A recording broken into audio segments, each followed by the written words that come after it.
A continuación, les presentaremos cocción como método de conservación. El método de conservación es una operación culinaria que utiliza el calor con el fin de modificar el sabor y textura de los alimentos. Además, favorece su conservación. La cocción tiene como función destruir los microorganismos peligrosos para la salud. También incrementa el aroma y además mejora la apariencia y textura de los alimentos. También facilita la migración de ciertos componentes que se toman solubles, bien sea al interior o exterior del alimento, de acuerdo al modo de cocción escogido. Se divide en dos subclases. La primera es por expansión o disolución y la segunda por concentración. Cocción por expansión o disolución. Se busca que los alimentos saquen sus jugos y para ello se introduce en agua o caldo. Los tipos de cocción por expansión son guisado, estofado, al vapor y en olla a presión.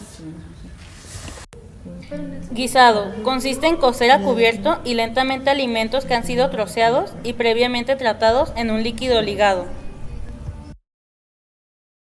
Estofado. Los alimentos se cuecen en su propio jugo, por lo que se produce una concentración de minerales que se conservan en su totalidad y la pérdida del resto de nutrientes se reduce al mínimo.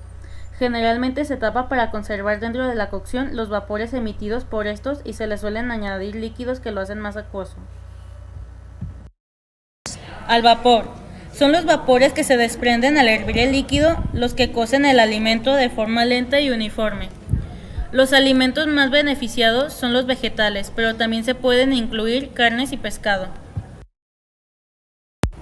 A presión.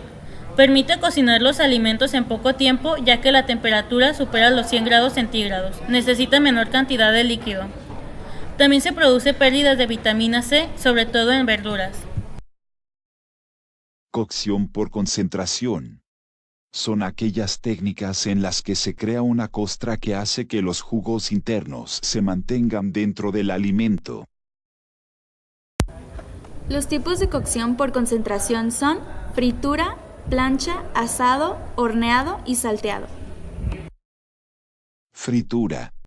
Es el medio de cocción total de un alimento en un medio graso, a una temperatura elevada. También favorece la evaporación de agua, contenida en todos los alimentos.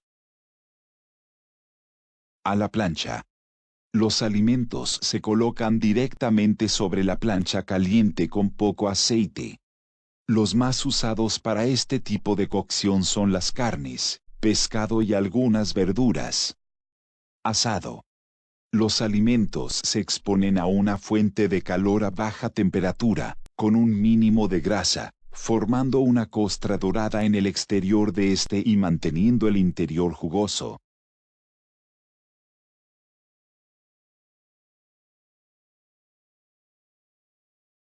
Horneado.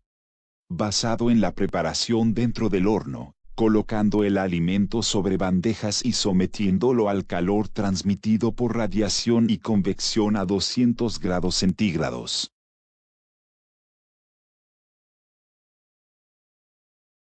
Salteado. Agregar aceite a una cazuela caliente, añadir los alimentos en trozos, una vez cocidos dejar reposar para que queden crujientes.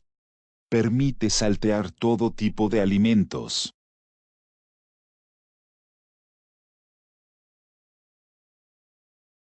Las normas oficiales mexicanas relacionadas con el método de cocción son la norma 251 y la norma 093.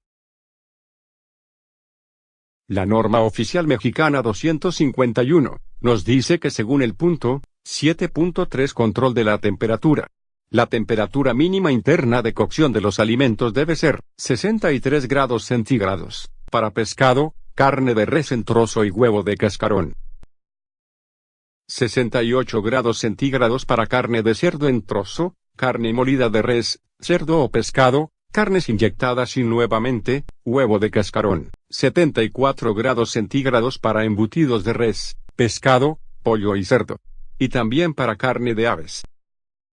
Según la norma oficial mexicana 093, la manipulación de los alimentos debe cumplir con lo señalado a continuación. Esto respecto a su temperatura interna de cocción, 66 grados centígrados en la carne de cerdo.